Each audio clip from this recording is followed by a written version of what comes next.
I mean, what tips do you have for like instructors or for anyone who's like teaching vocalists when it comes to getting the most out of their students or helping students achieve their potential? I know a lot of talented singers who teach, but I mean, everyone is different. Of course. And as a student, you also have to try with different teachers, and then you find the one that fits you. Mm-hmm. But in general, I would say just let them be, your students. You need to really realize that, of course, it's good that you teach them a good technique and like, I don't know, music theory helps also, like all the training, it's important, but you have to be a little of a psychologist.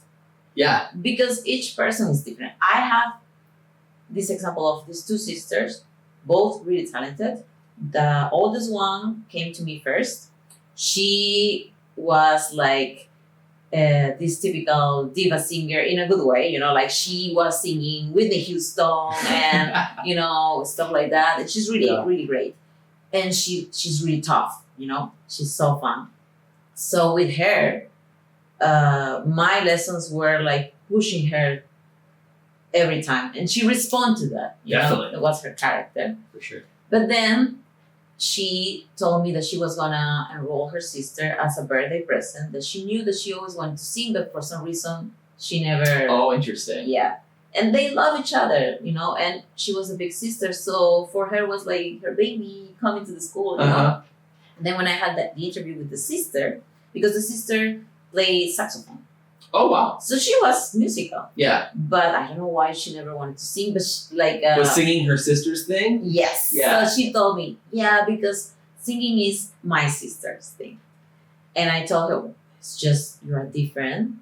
You have to find your own voice. And they were both talented and so different, because the youngest one was a soprano, like she could reach really high notes.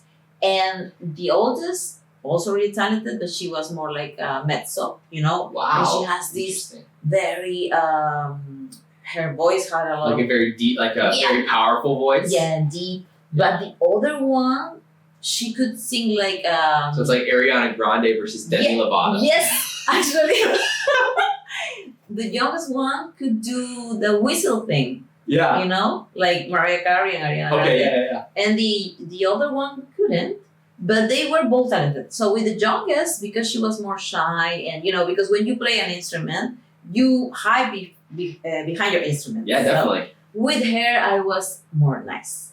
Like, no, it's okay. Let's do it again. Yeah, like encouraging and just like, because at that point she's new to singing, so you're almost just trying to get her excited about singing. Like, yes. Because there's definitely a balance, like with students, of like, how critical should you be versus how much should you encourage them to like continue singing. Yeah, like, yeah. Yes, it was like two completely different approach. Yeah. But they both were happy, and then the older ones was like outside of the room waiting for the sister, and she was like, "Why you're so nice with her?" Because you respond to pain. And she started laughing, and she was like, "Yes, it's true." And then I remember the first time the youngest sister performed in one of our concerts, Yeah. She was so afraid, and her family was there, and her family was very, very nice and supportive. And they were a really nice family in general, very, very close, and very brave, this kind of, I don't know, like, this kind of family who all help each other. Yeah. And, like just really tight-knit family. Yeah, very nice. So I remember she was on the stage, and she just stopped in the soundproof. Oh, and wow. she was like, no, sorry. She got nervous because she forgot the lyrics or something. Yeah. And then I said to her, hey, remember I'm not going to say the last name. I just invent. You're a Gomez. And the family, woo! They were the same. And she was like, okay. Immediately. Yes. She switched. Wow. And from there, she just grew up her own path. Crazy. Yeah. So my advice for any vocal coach or any teacher is just like, you need to be a little of a psychologist and try to go with your instinct, because you can read, you can study how is the best way to teach, the technique and everything, but you have to remember you work with people. Yeah. And people have feelings, people have background and moods, you know. Sometimes they just don't need to sing, they just need to, I mean, Are there days where the best lesson is talking with them for Yes. like most of the time? yeah.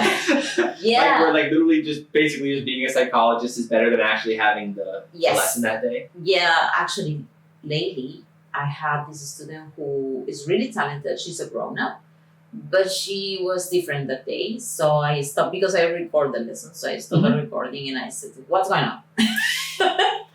And then she told me Yeah. all the stuff she was going through. Yeah. And I said to her, "Okay, don't worry. We're gonna forget about the warm up because 40 minutes of the lesson is just warming up, like doing the Yeah. exercises." And I said, "Just let's sing. What do you want to sing?" Yeah. And then it was just like a karaoke session, but that's what she needed that day. Mhm. So, And I think sometimes that can literally unlock more potential in someone than like the vocal technical lesson that day or something like that. yeah,